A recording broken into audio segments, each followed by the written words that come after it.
What's going on, gang? What's going down? What's going down? It's your boy Phantom Fuego, PHANTMPHUEGO, and you are now tuned into the news, views, previews, and reviews with just a twist of his Ghetto point of view. Ooh, ooh, ooh.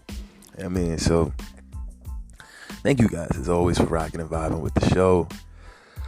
You guys make the show what it is. You guys make this thing worth it. This is to borrow from the great legendary man himself, Don Cornelius. You guys make this the hippest trip in the galaxy, the hippest trip on the cosmos. But yeah, man, I'm going through craziness, man. Like, it's like you take a step forward, you take a step back, you take a step forward, you take 2 steps back, man. Just trying to get my paperwork in a row, my ducks in a row. And yeah, man, it's a very interesting space trying to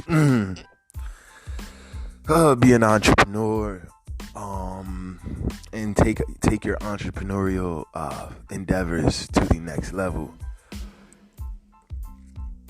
It's very trying sometimes. You know what I'm saying? It's very trying sometimes. But we do what we gotta do, and we keep moving forward, and we just keep taking every lesson as a blessing, and every hurdle as just exercise, and making sure you getting up off the ground enough. You know what I'm saying? Because it ain't gonna be easy to jump them hurdles. What it takes is consistently getting off the ground and executing your jumps the same way each time, so you can not only jump the hurdles but be swift about it. You know what I'm saying? The best hurdle jumpers are not only getting over the hurdles and leaping, but they figured out a way to leap quickly and keep the leap in their stride. You know what I'm saying? So hit the hurdle, I'm still going, still going. You know what I mean? Like that's really when you're starting to master life, or master your pursuits, and master your passions, and fully find your discipline and your focus, is when you can hit the hurdles and keep going. Even if you knock a hurdle, even if you bump into a hurdle, you back up, and you cooking and you booking it. You know what I'm saying? And you're not losing much ground regardless to what happens to you. So just operating in that funny space, gang, of trying to make sure I can do what I need to do. But how are you guys? Hope all is well. I hope all is well. There's nothing else to be said except thank you so much and welcome. We're gonna take a quick break, and then we're gonna jump into our first story of the day. Let's go.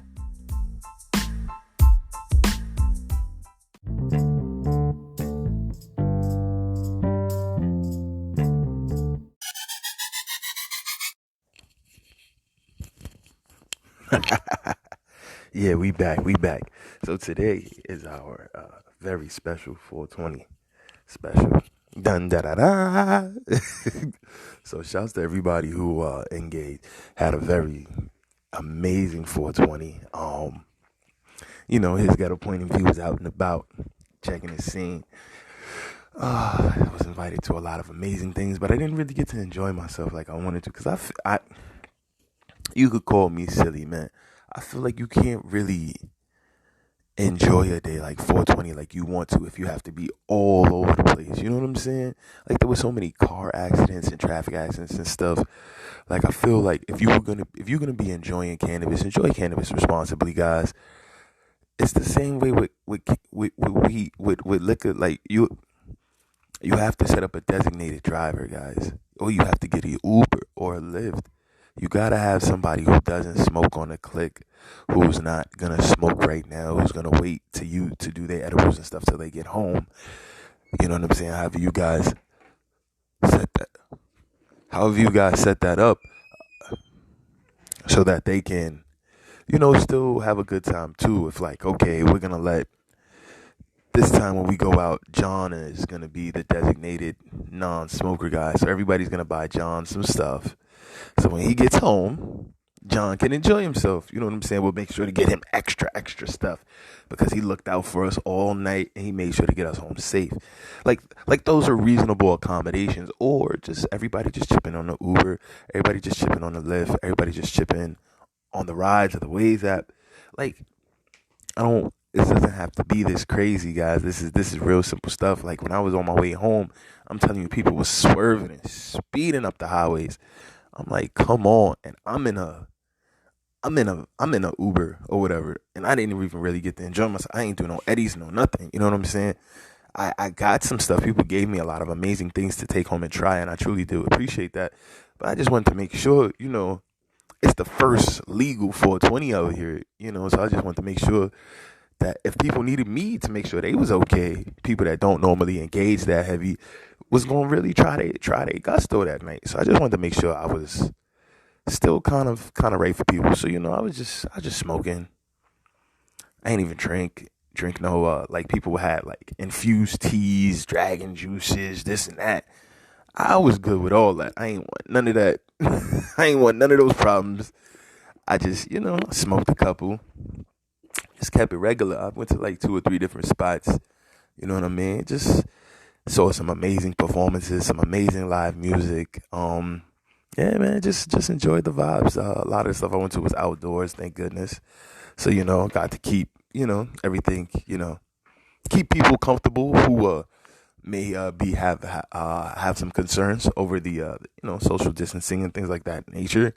Generally, if you got people outside, they could be a little more chill, a little more relaxed, and the season is blooming for that right now. So dope vibes all around, dope vibes to be had. You know what I'm saying? But yeah, let's talk a bit about what it means now that cannabis is going. It's seemingly legal in so many states. It's going live in so many states back to back to back right now. I know New York just went live. New York just went online. New York just went recreationally legal. Then Virginia followed suit.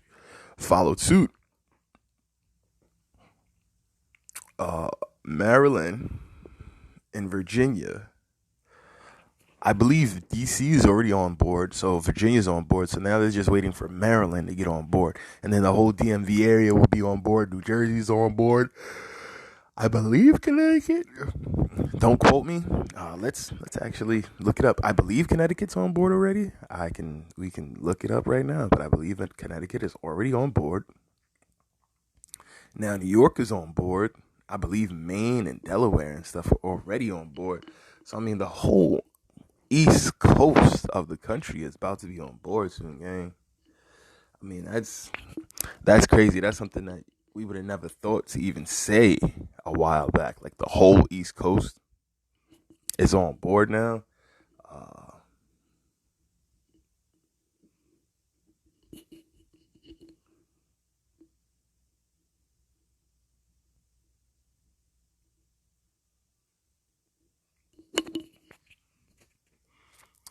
Word. So let's see.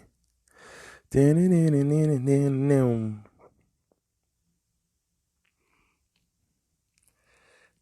been a very interesting ride, man. It's been a very interesting ride. Shout out to check out this. Sorry, gang. My back pain is acting crazy right now, like really, really bad.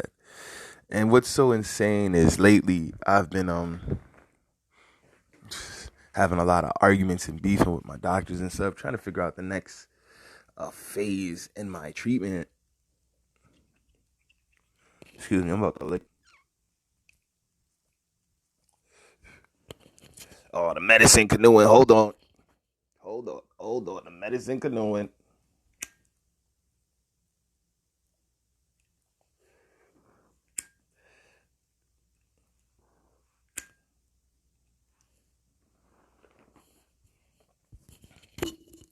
Like Prodigy said, man, because you can't have a medicine canoeing. Can't have the medicine canoeing.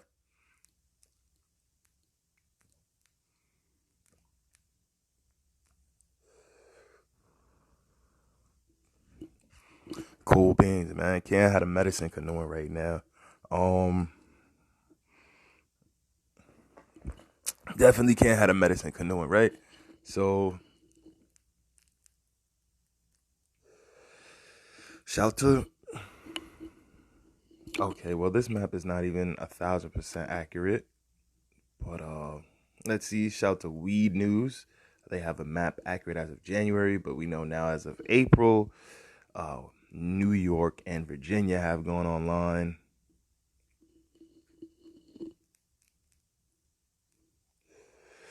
But according to this, hell, let's find something a little more up to date. Because so many places have now went online in 2021 that we want to make sure we're as accurate as possible.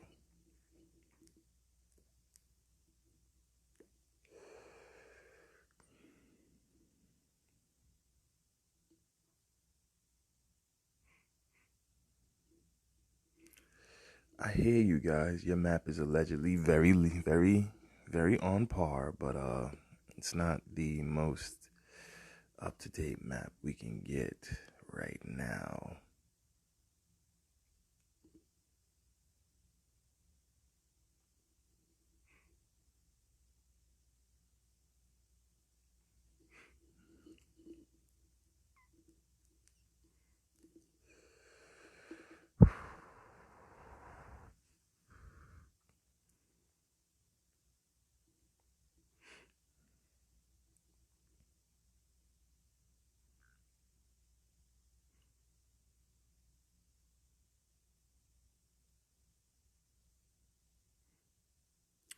Cool. All right. So according to this article in CBS News, shout to CBS News, even though they are the evil, all-seeing eye of the media world, but gotta give love when you get a good article. Most want legal recreational use of marijuana in their state by updated on 420. Of course, it was. With New York becoming the 16th state to fully legalize the use of cannabis, and two more states, Virginia and New Mexico, who have all at this point now joined on, set to join them in later this year. Legalizing recreational marijuana use finds favor with the majority of Americans. 55% say they would personally like the recreational use of marijuana to be legal in their state. Most Americans, the article continues to say, most Americans would go even further. Nearly 6 in 10 think people who have been convicted of non-violent marijuana offenses in the state where marijuana is now legal should have those convictions removed. Duh. Just 37% think that they should have those convictions stay on their criminal records. But how is that fair? If now you can have, I'm gonna be quiet because I already know. We know what those 37% of those people are. We know what they look like. We know their sensibilities. We know their values. Let's keep it a whole grand. You got a lot of people that want to keep marijuana on the black market because they make money with marijuana staying on the black market. They might be local law enforcement. They might be local politicians. They might be a local judge. They might run the local jails. They get money with marijuana staying illegal. Tons and tons. So they have no incentive for marijuana to go legal because all of the money they get because of the black market of marijuana and all of these subsidiary markets that are around the black market of marijuana would then slow up or go away.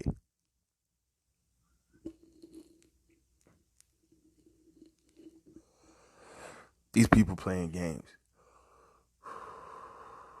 Though most younger adults supported legalizing recreational marijuana, the article continues, use still hasn't found favor among many older Americans. But that's literally the fault of the United States government for putting out all that propaganda.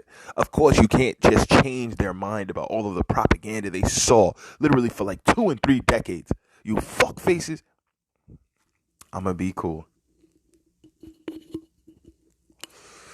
Those between 55 and 64 are evenly divided on this issue because you have many 55 to 64-year-olds who engage in the use of cannabis and use cannabis to heal so many of their ailments, man, to treat so many of their pains, their bumps and bruises. You know what I'm saying? Whether they're using flowers, whether they're smoking, whether they're combusting flowers, that's the technical term for smoking, combusting flowers, combustion. Whether they're combusting flowers, whether they're doing topicals like lotions and healing salves and creams, you know, just on their joints, etc., or whether they're using, or whether they're doing stuff like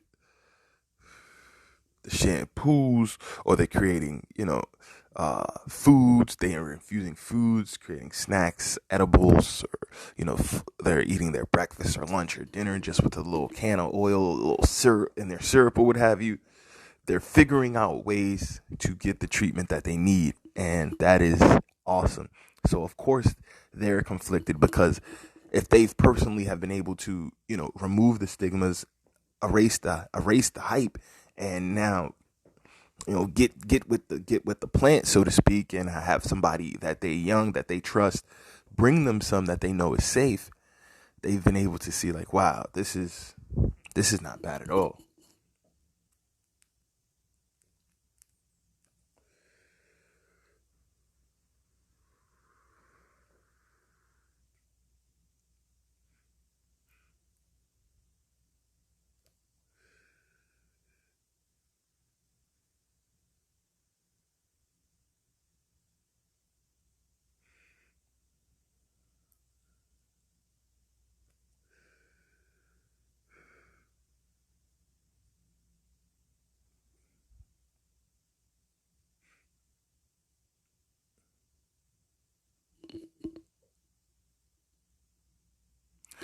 But anyway, yeah, man, it's just, it's definitely something you got to be mindful of and be wary of and think about because things can get crazy out here.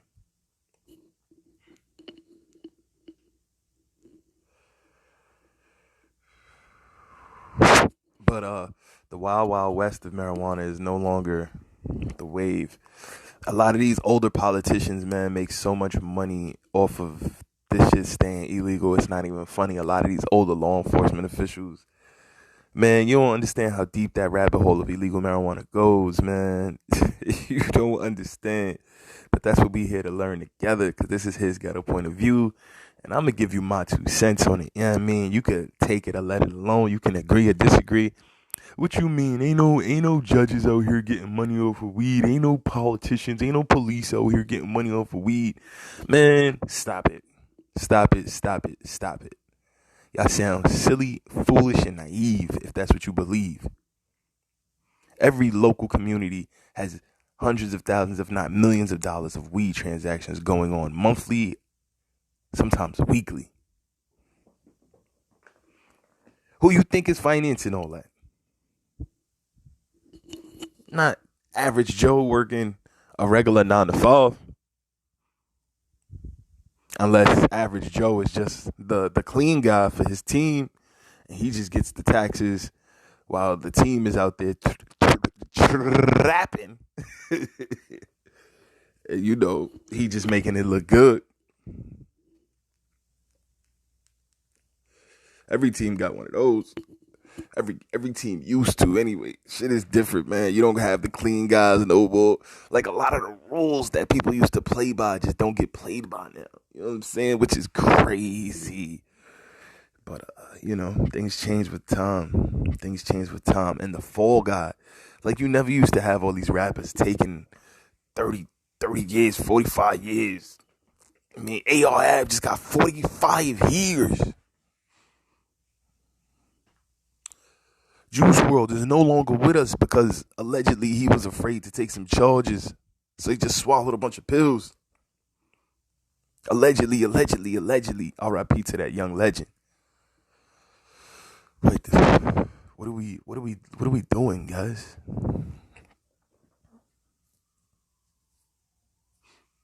The fact that those guys can even get touched now shows we in a different time. Guys like that used to never be able to be touched directly. not by the feds, not by the boys.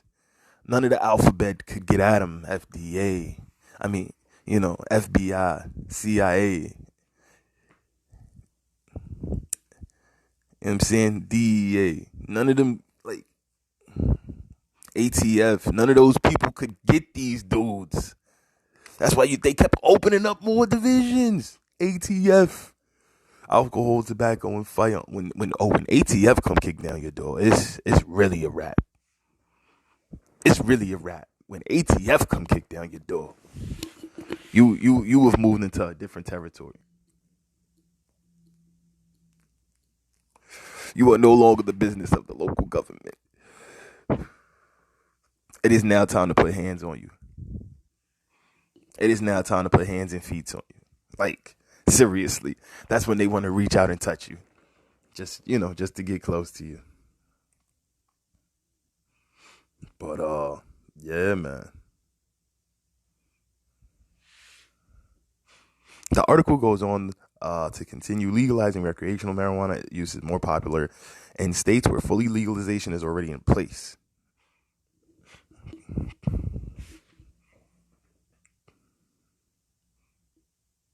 Legalizing recreational use is more popular in states where full legalization is already in place.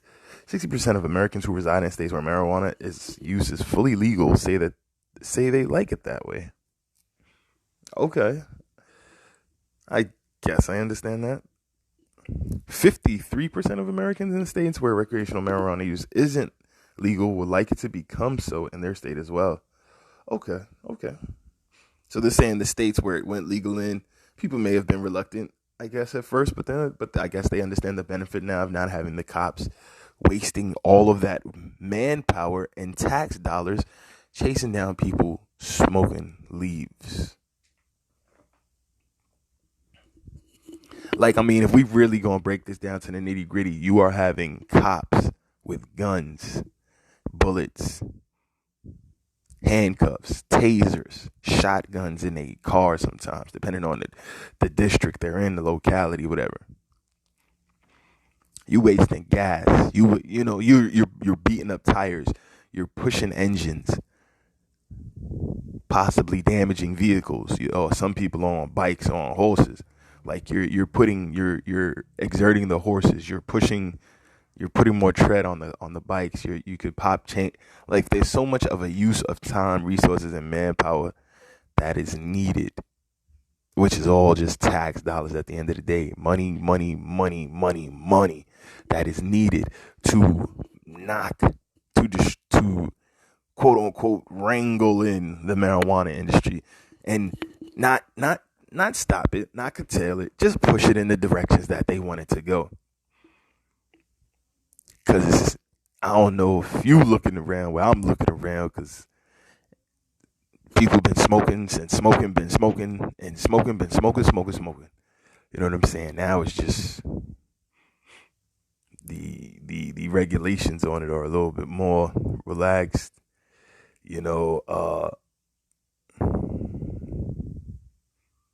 If we're gonna keep it all the way funky, all the way real, if you want his ghetto point of view, a lot of this stuff becomes mainstream the more widespread the use is in popular culture with other groups of people besides the groups that it was illegal initially for. Like if we're just going to talk about the history of Harry Anslinger and how he really hated jazz musicians and Mexicans, and jazz musicians predominantly were black people back then. So he pretty much had issues with black and brown people. And a war on cannabis was the easiest way to target them. Did Harry Anslinger's daughter marry a jazz musician and or a Mexican and or both? Did one daughter marry a jazz musician and another marry a Mexican gentleman? Who knows? But anyway, as the story goes, they changed the name to marijuana to associate it with the Mexicans and stuff, and they changed it from cannabis to marijuana. Spelled it very Spanish like. You guys can do the research and look this up. His name is Harry Anslinger. He was the head of the DEA, the Drug Enforcement Association, for a time in the early 19, I think 30s, 40s. Let me look up exactly what year Harry Anslinger was the head of the DEA. But it's not important to the story. Just know that he was the head of the association and used his power to kind of deal with his personal vendettas. And yeah, man, he's kind of this infamous guy. He's very infamous, very infamous. The complicated.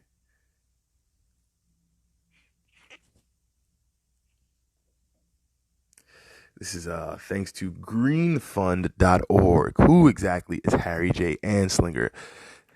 The war on drugs was the beginning of a 90-year-long vendetta against cannabis. Let's take a closer look at the man who started it all, Harry J. Anslinger. This is an article based on Green Fund. So, of course, it may have a slant that's, a little, that super hates this guy. But, he's a guy that's easy to hate. So let's dig in.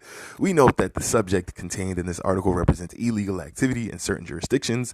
Whilst we do not condone any acts which are contrary to any such laws, we understand that readers in those jurisdictions which have decriminalized cannabis may find this article of interest.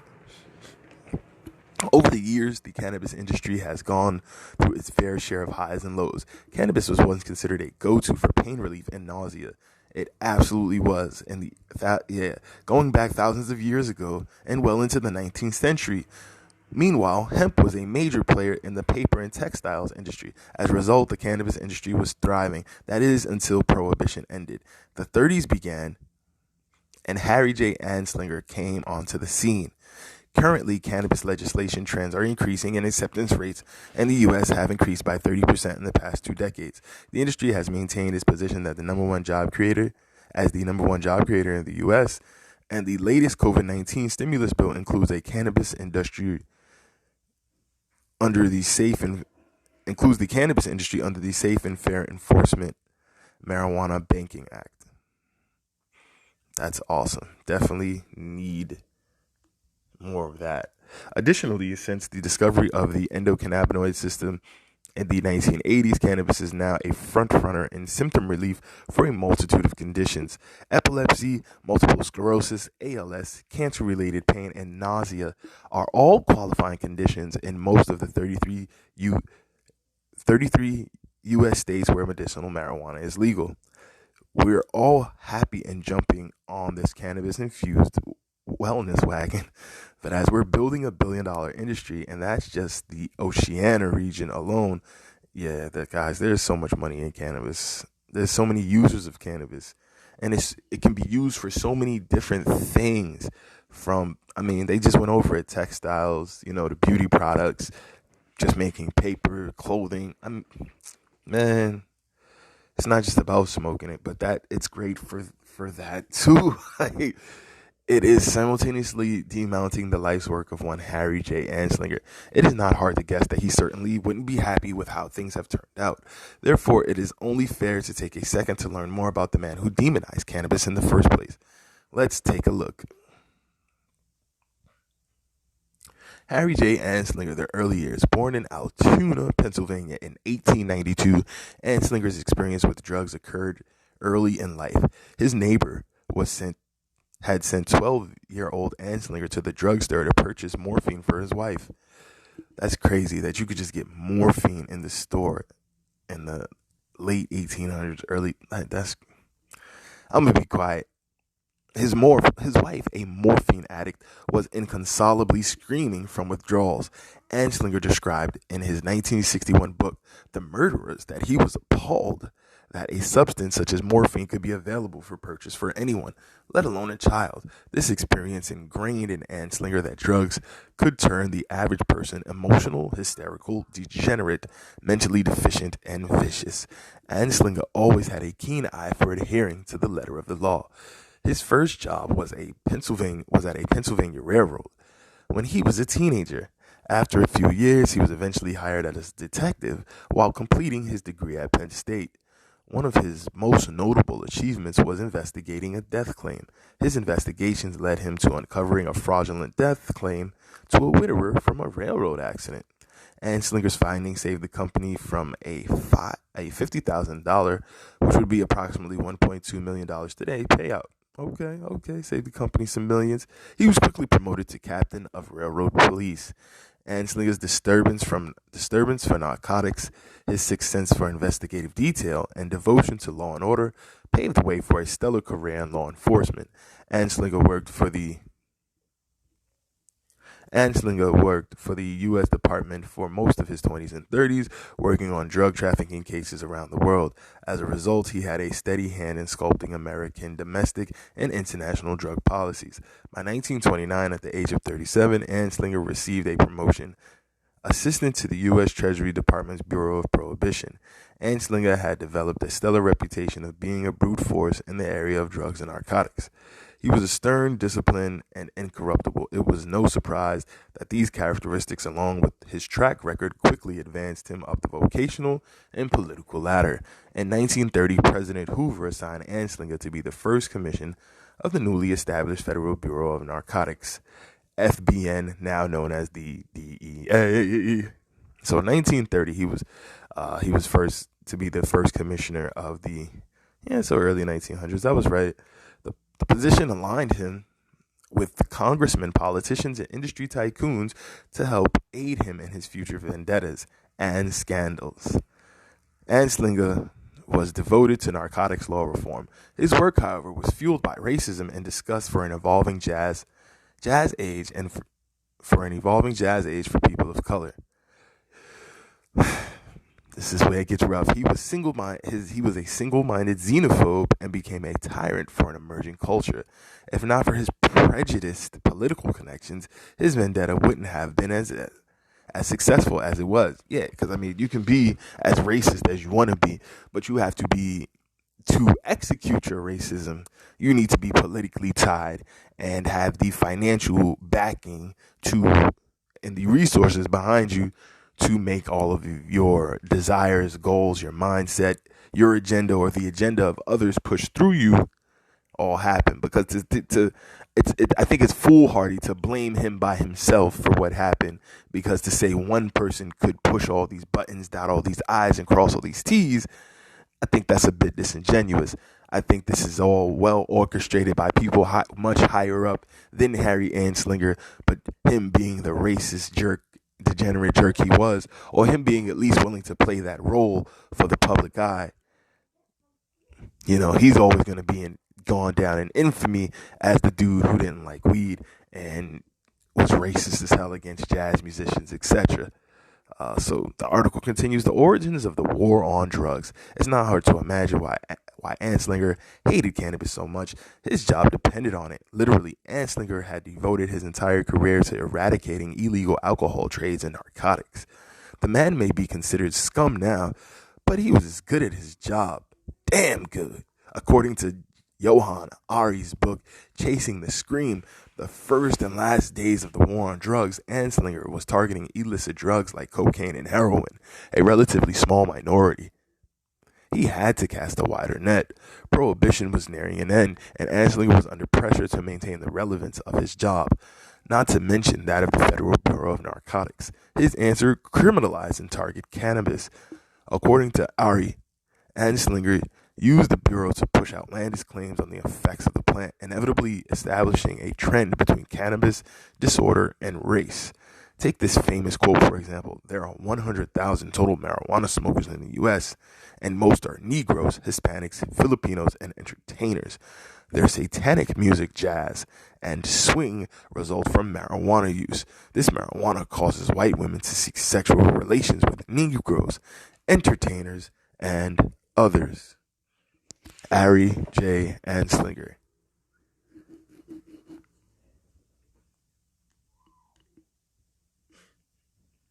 According to Ari, Anslinger despised the emerging jazz age. It was representation of everything undesirable, devilish, and unworldly.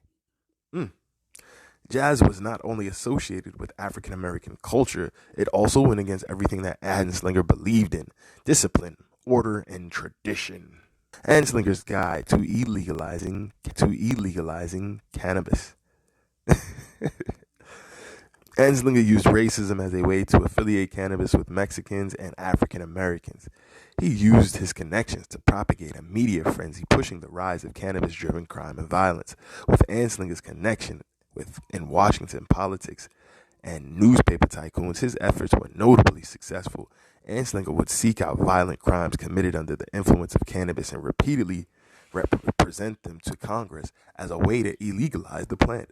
One famous example was in 1933, in which Victor Licata, probably ruining your name, King, I'm sorry, a 21-year-old Italian American, killed his entire family with an axe. Licata claimed that his family was trying to dismember him.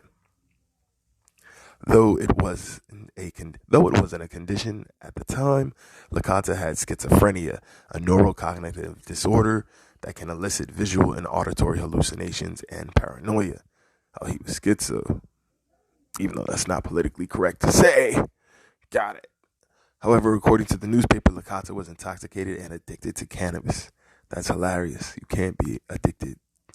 You can have a physical addiction to the tobacco and stuff, but you can't technically be addicted, at least to any extreme levels. There's no scientific proof yet to cannabis, but now that they'll be able to investigate the plant more as it becomes fully federalized, we will be able to get more answers to these questions. The Licata case was Anslinger's big break.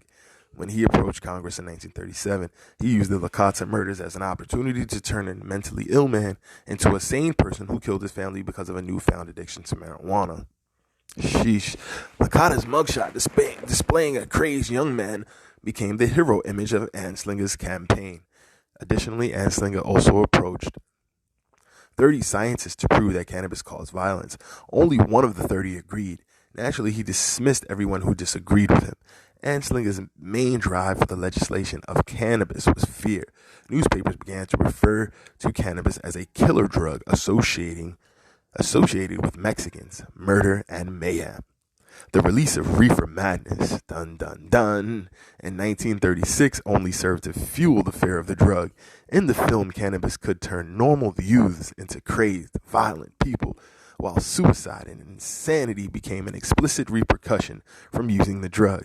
Though most people I know that use weed just want to chill out and eat something, but I'm relaxed. Though Anslinger wasn't behind the production of the film, it certainly helped his cause.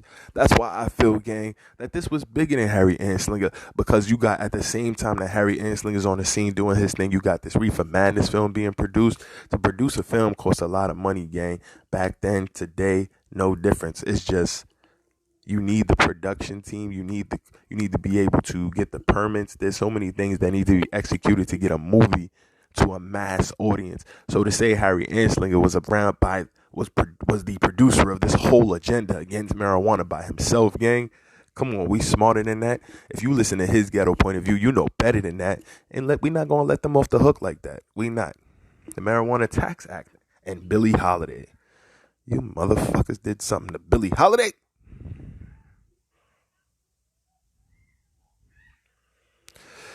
The Marijuana Tax Act and Billie Holiday. The Marijuana Tax Act of 1937 was the result of Anslinger's hard work in demonizing cannabis. The propaganda against it was becoming fierce, and the falsified link between cannabis and violence had never seemed truer. The public were scared. Anslinger had won. Eventually, he was successful in introducing and passing the Marijuana Tax Act. The act became part of the U.S. law on 2nd August 1937, one of Anslinger's driving arguments was the Licata case, along with one scientist's opinion to propose that marijuana was harmful and a danger to society. Before the act passed, cannabis was available for purchase in pharmacies. Now that the act had passed, it didn't necessarily make cannabis illegal, but it became incredibly hard to acquire. The new law stipulated that individual possession and sale of cannabis was now illegal. Cannabis would remain legal, however, placed under a heavy tax, making it very expensive. What? This is crazy. So, possession and sale was illegal, but it was legal to heavily tax. You see how these motherfuckers play, bro? Any company that cultivated, produced, distributed, bought, or sold or prescribed cannabis had to pay a tax on it. Any sale of medicinal cannabis was subjected to keep extensive bookkeeping records. Anyone that failed to pay a tax would face a $2,000 fine, approximately $36,000 today. As you can imagine, the red tape surrounding the sale and prescription of cannabis made it virtually impossible for it to be circulated. It wasn't illegal, but it certainly became the first step in criminalizing the plant. Amidst all of this, Anslinger remained disturbed by the jazz industry. The Bureau was under belief that the jazz music and cannabis were mutually exclusive. The Bureau thought that the cannabis could warp one's perception of time. Jazz was free form and without rhythm, a perfect match. This is so hilarious. Just when you think that Anslinger had reached his bounds, he went after the famous jazz vocalist Billie Holiday. In 1939, Billie Holiday sang Strange Fruit, one of my favorite songs ever.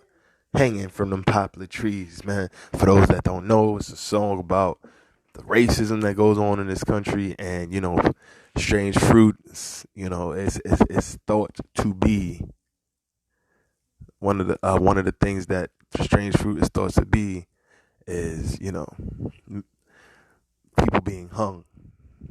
So from them poplar trees, from them poplar trees, man. Strange fruit hanging from the poplar trees. Oh man, in the summer breeze. Billie Holiday is amazing. If you ever have a moment, there's such an amazing documentary about her on Netflix right now. I actually think I'm gonna watch it again because it was so good.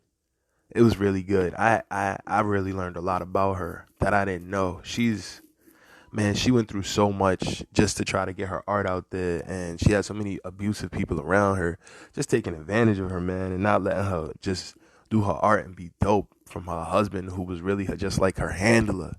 You know what I mean? They put this dude in position just to handle her so she wouldn't be out there like pretty much leading the revolution, because she was a rebel with a cause. She was a rebel with a cause. She was a fighter. She was a warrior queen. You know what I'm saying? She was a Kandaki. She was of that realm. She was the Queen Nzinga type. She had that war spirit in her. Lady Cabell, Queen Nzinga. She was one of those. You know what I'm saying? She had that energy. She was ready to go for it and go at it. But anyway, you know what I'm saying? Article continues. In 1939, Billie Holiday sang Strange Fruit, a ballad dedicated to the mourning of racial murders in America. Remember, this is in 1939. Billie Holiday was an African-American woman singing in front of a mixed-race audience protesting against the racism in the United States. It was a big deal. It would be a big deal for a woman to do that now. I mean, come on. What are we talking about? Coincidentally, Anslinger and the Bureau began targeting Holiday immediately after her performance. The Bureau harassed Holiday, sending undercover agents to gain her trust, raiding her home repeatedly, and charged her with possession of narcotics. You son of a... The hunting of Billie Holiday went on for years. Although Holiday suffered from alcohol and substance addiction, some considered that the war on drugs contributed to the stress that led to her eventual death in 1959. Anslinger dedicated the rest of his career to criminalizing drugs. In 1951, he played a key role in the passing of the Boggs Act, ensuring compulsory sentencing and further criminalizing of cannabis under state law. So what it pretty much compulsory sentence is a mandatory minimum sentence. So the judge doesn't have as much leeway to make their own choice in those type of trials, or the jury doesn't have much leeway to curtail the punishment to more fit the particulars of a individual crime. You have to go along the lines of these charts that say, okay, if it was this and this, then you get this, and there's really no wiggle room for the most part to say, hey, but this was non-violent. This person is just selling plants out their home to sick old people. Nobody want to hear it. So Man, this shit gets disgusting after a while. He remained in the Federal Bureau of Narcotics until the Kennedy administration and eventually retired in 1962. He died of heart failure in Altoona, Pennsylvania in 1975 at the age of 83. Under President Nixon's reign, cannabis became a Schedule I drug under the Controlled Substances Act in 1970. Under the Act, cannabis is classified to have no medical benefit, a high potential for abuse, and be more dangerous than cocaine, and is more dangerous than cocaine and methamphetamine. It remains a Schedule I drug to this day. Throughout the 70s and 80s, a resurgence of the anti-drug campaigning took place.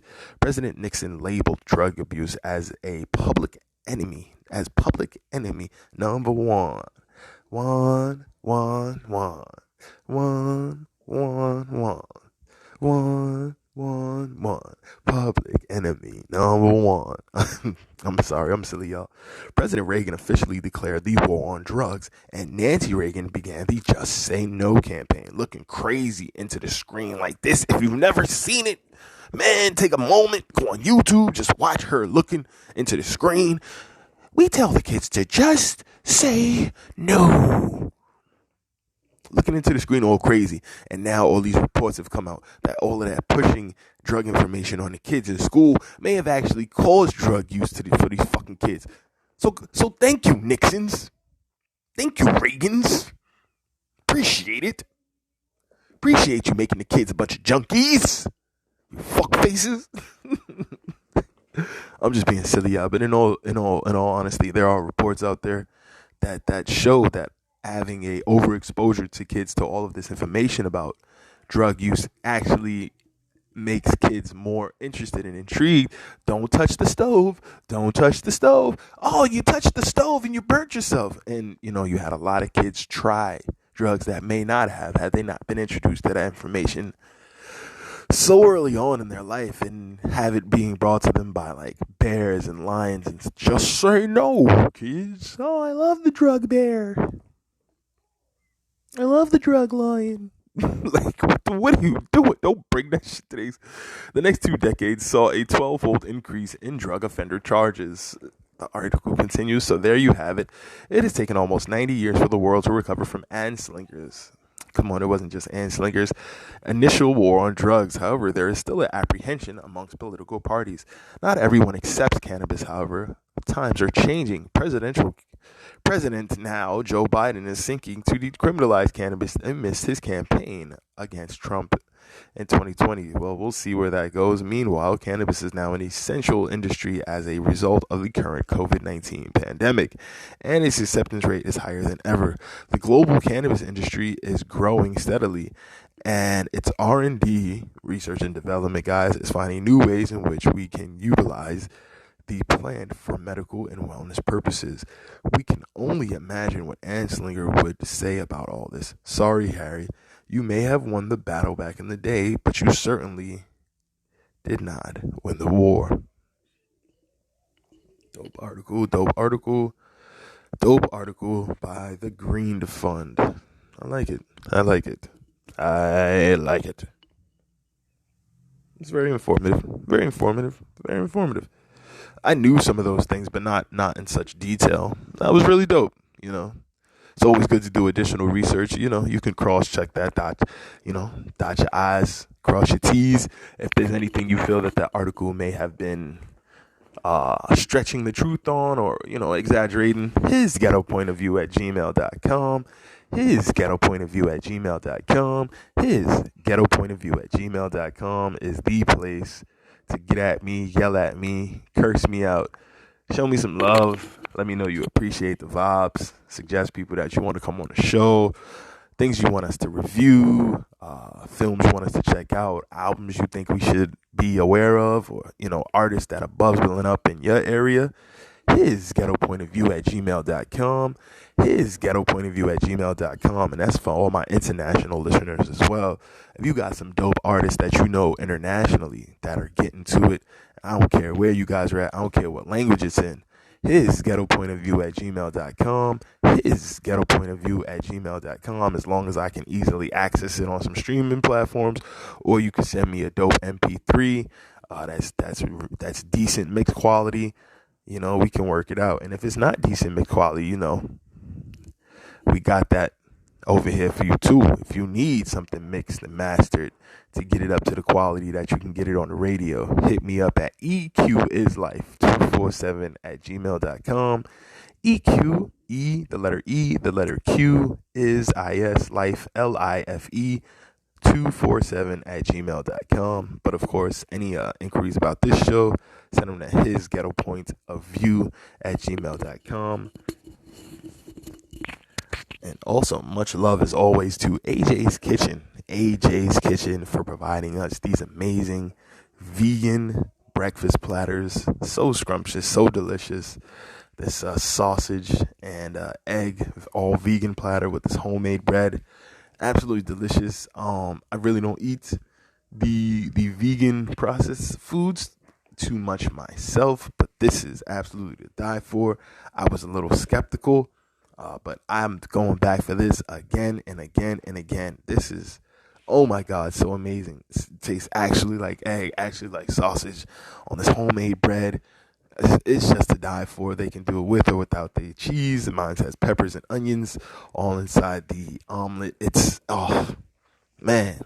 AJ's Kitchen at gmail.com. AJ's Kitchen at gmail.com. AJSKITCHINN. AJ's Kitchen at gmail.com. You can also find them on Instagram and Twitter and I believe Facebook and TikTok. AJ's Kitchen, AJSKITCHINN.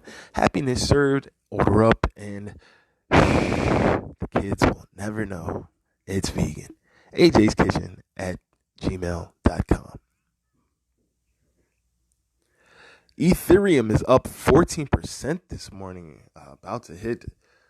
It's 2,569 and 74 cents. Whew, that Ethereum is going up. Did you guys see what CeeLo did though? Cello thing was up on 420, a maximum of 85%.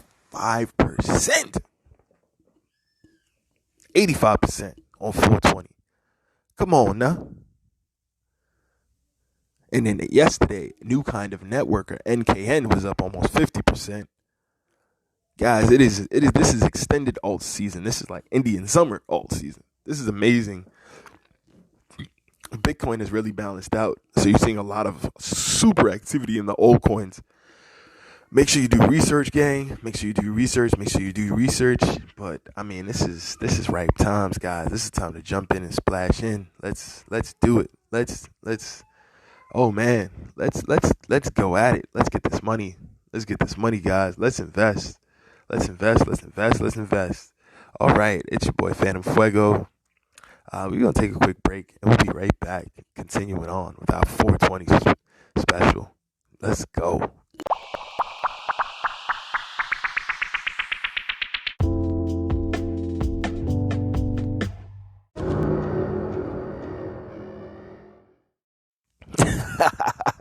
Yeah, so it's your boy Phantom Fuego. We back.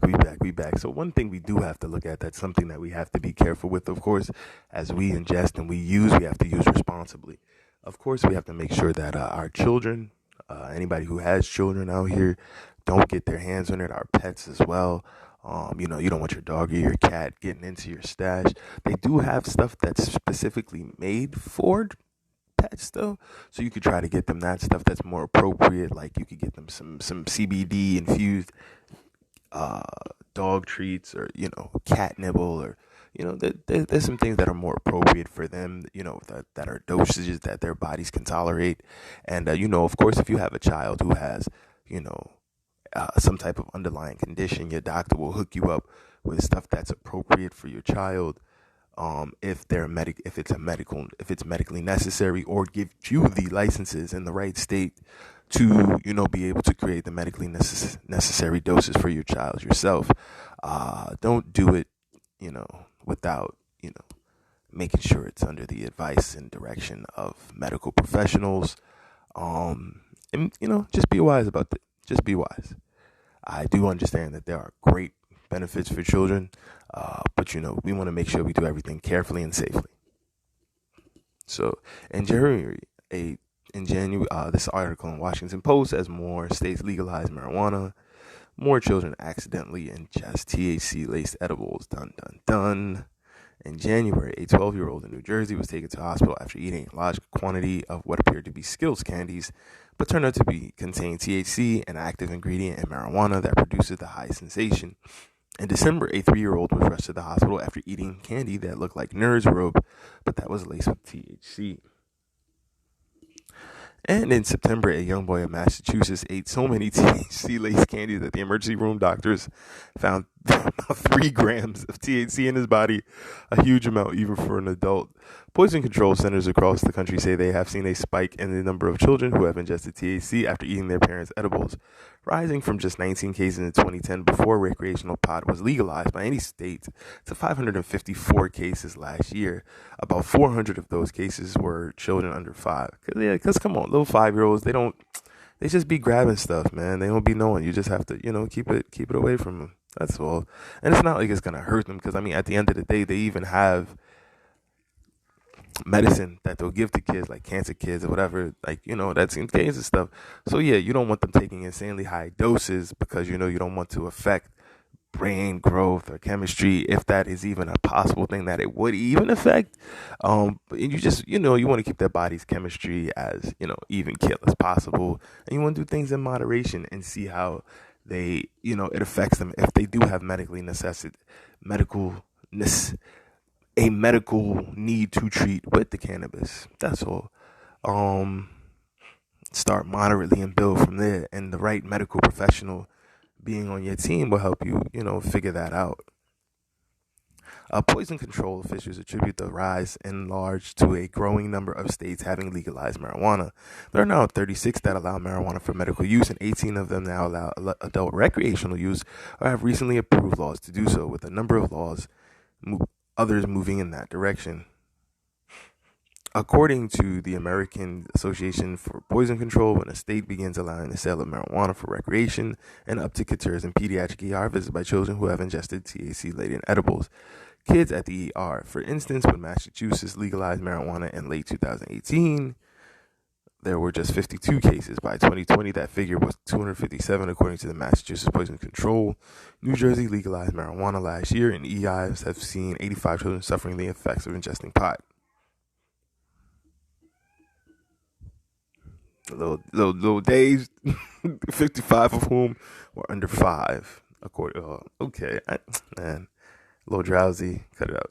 In Colorado, the first state to legalize recreational marijuana in 2012, 121 marijuana exposures involving edible products were reported to the Colorado Poison Control Center in 2019, 81 of which involved children up to the age 18. Hold on. So if there were 121 marijuana exposures, but 18 of them were in children up to age, come on now. You 18, bro, you not, all right, come on, man. Come on now. Come on. You see where it starts to get into this kind of propaganda-y area where they're like, oh yeah, an 18-year-old ate an edible. Oh my God, the danger. What? Why is this 18-year-old in my stash? An 18-year-old did not slip, trip, or fall on and did not confuse it. Stop. An 18-year-old did not confuse nothing. A 17-year-old, a 16-year-old. I wouldn't even say a 13-year-old. Come on, man. We're not going to play like these kids. It's dumb. See, this is when these articles start saying shit that I can't bop with. Edible exposures in children ages 0 to 5 increased from 26 cases in 2016 to 56 cases in 2019, according to the Poison Center data. That is an increase, but it's not insane, guys.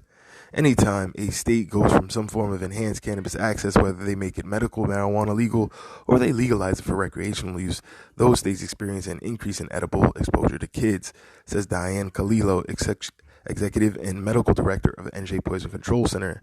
And that's from the Poison Control Centers in Colorado, Washington, and Oregon. Every state that's made it legal has seen this increase.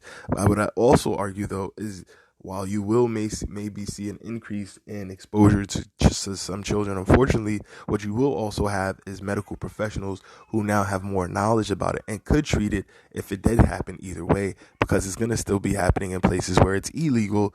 As the article already is showing, it's not like they weren't being exposed already. There's now more exposure. You know what I'm saying? That's all they're saying. There's more exposure potentially that could happen. So be careful with your shit.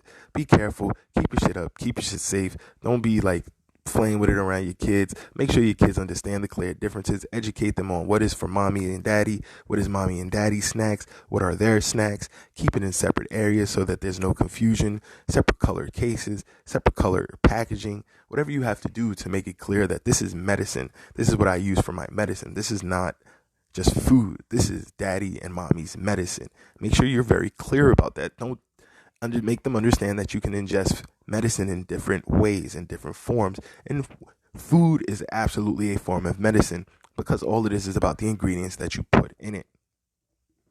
So as long as you have these clear, mature conversations with your children, then you shouldn't have these worries. She says that the increase is higher for states that legalize recreational marijuana use. Those allowing only medical use have fewer pediatric exposures. I don't know about that. Similar packaging. It is difficult for anyone, especially children, to distinguish an edible marijuana product from food when the packaging is almost identical to common everyday products.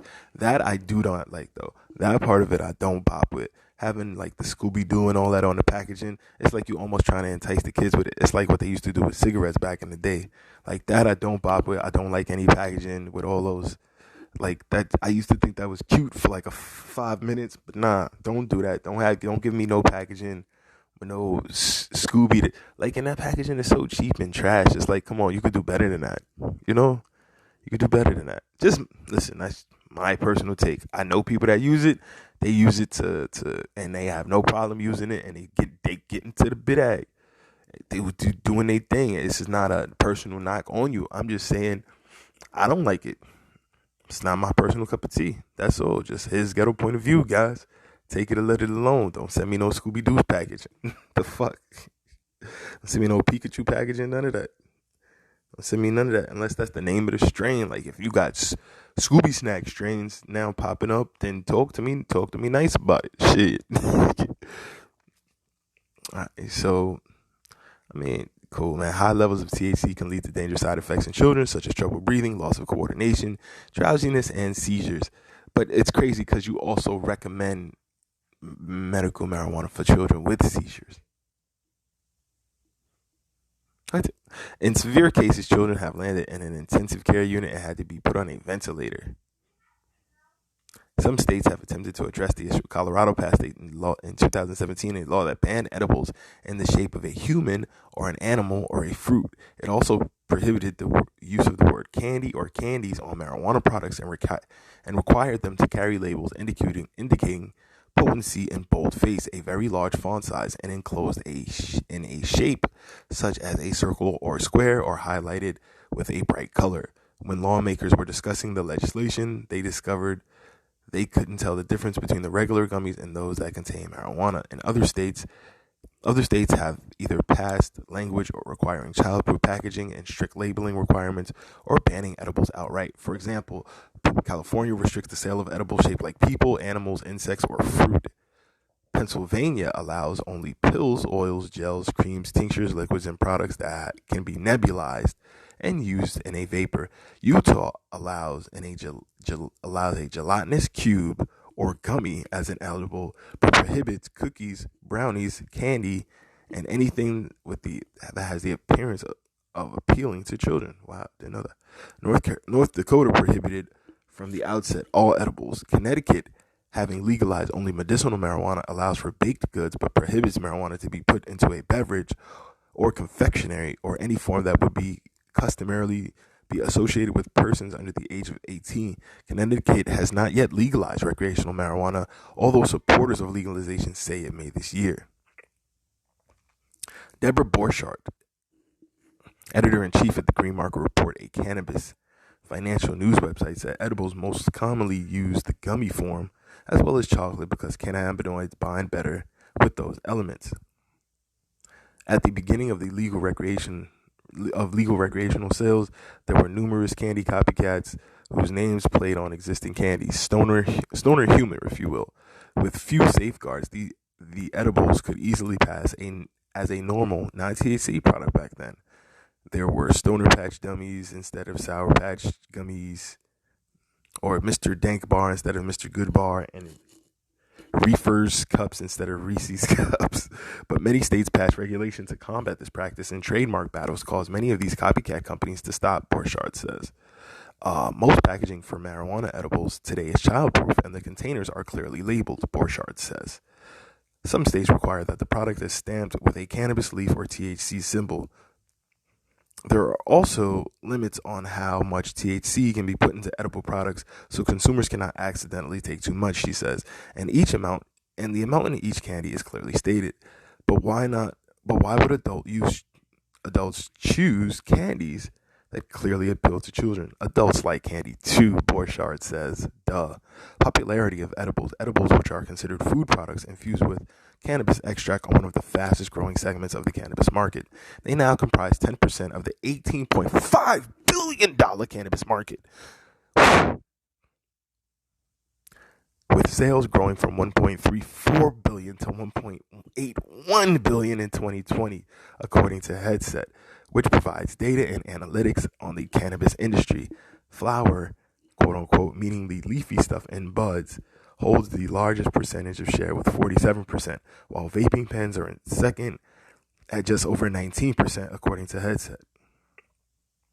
Marijuana edibles have moved so fast into the mainstream that they were named a food trend of the year for 2018 by the Specialty Food Association, a trade association for specialty food products. Cannabis industry officials are quick to point out that while the number of children winding up in the ER after ingesting THC may be growing, it is still far less than the number who have inadvertently ingested other items in the house, such as cleaning products, which comprise more than 11% of all pediatric poison exposures, according to the American Association of Poison Control Centers. We agree preventative measures such as child-proofing packaging are important, but to look at marijuana as if it is the only thing that adults need to be careful to keep away from kids creates a distorted picture, said Violet Cavendish, communications manager at the Marijuana Policy Project, which advocates for state and federal cannabis legalization. Therese Kinnears, an assistant professor of pediatric emergency medicine at Johns Hopkins School of Medicine, says it's true that edibles aren't the biggest problem she sees in the pediatric ER, but they are a recurring one, she adds, and a phenomenon that 10 years ago didn't exist. And it's a problem that can be avoided, she says, if parents were just more careful.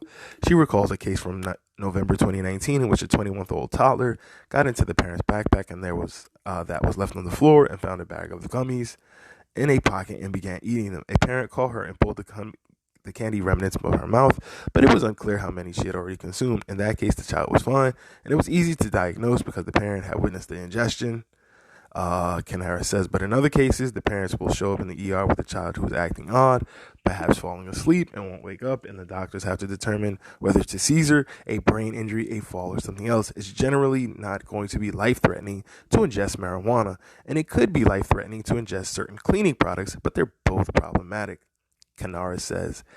Thank you. It is not life-threatening, guys. So yes, if this happens to your child, it is, it's not something you want to happen to your child. Again, if your child is not medically taking it for a medical reason, or if you have some type of religious beliefs, whatever, that you have that's a part of your culture, do your thing.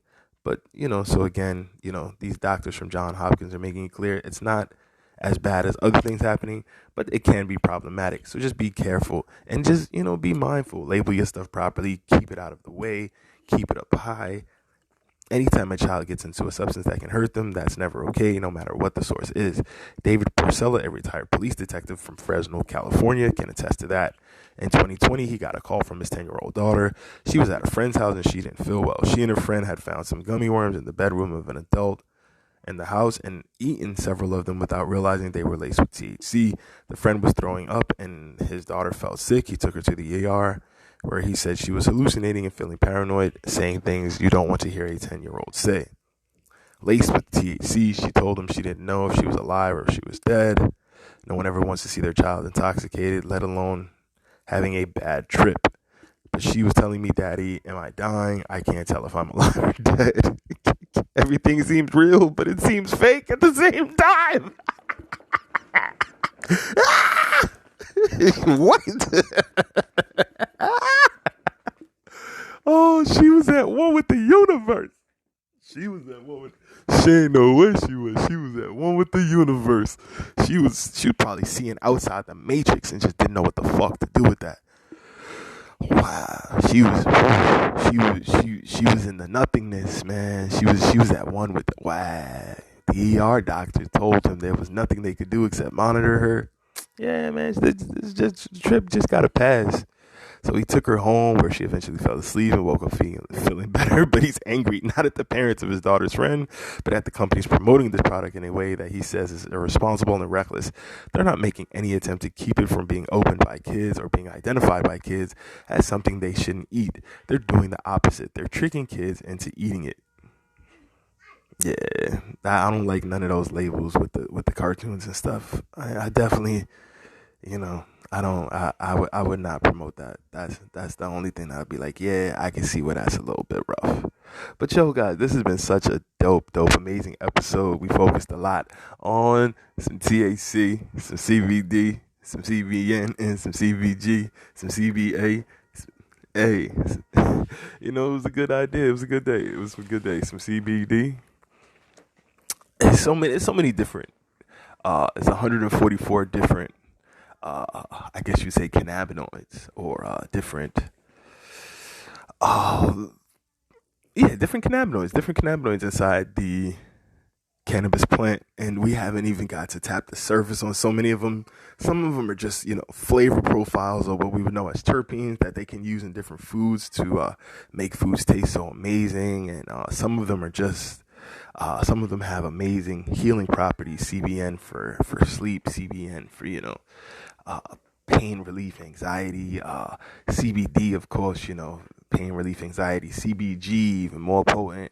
I mean, we're really just scratching the surface on the science and what we can use this for, and to innovate so many different fields, so many different agricultural, textile, professional marketplaces, so many different medicinal marketplaces.